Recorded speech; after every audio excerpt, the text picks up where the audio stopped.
কুষ্টিয়ার ভেড়ামারায় রফিকুল ইসলাম নামে এক চা দোকানের মৃত্যু হয়েছে। পরিবার ও এলাকাবাসীর অভিযোগ, পুলিশ তাকে হত্যা করেছে। শুক্রবার সন্ধ্যায় ভেড়ামারা থানার 6 পুলিশ সদস্য উপজেলার চণ্ডীপুর জিকে ব্রিজ সংলগ্ন এলাকায় গিয়ে ওই চা দোকানিকে ডেকে নেন।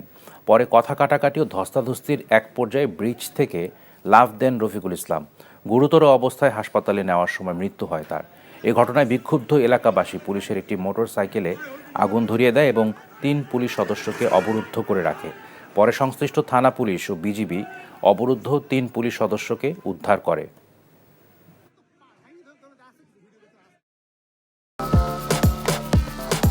আমি অন্যদের থেকে একটু আলাদা।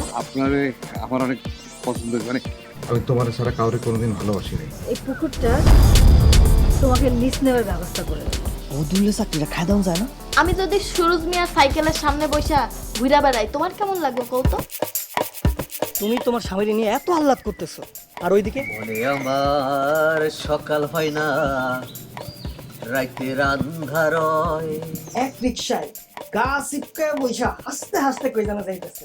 দুনিয়ার এত মানুষ রাইখা এই বেডি তোমার মধ্যে কি পাইছে কৌতো?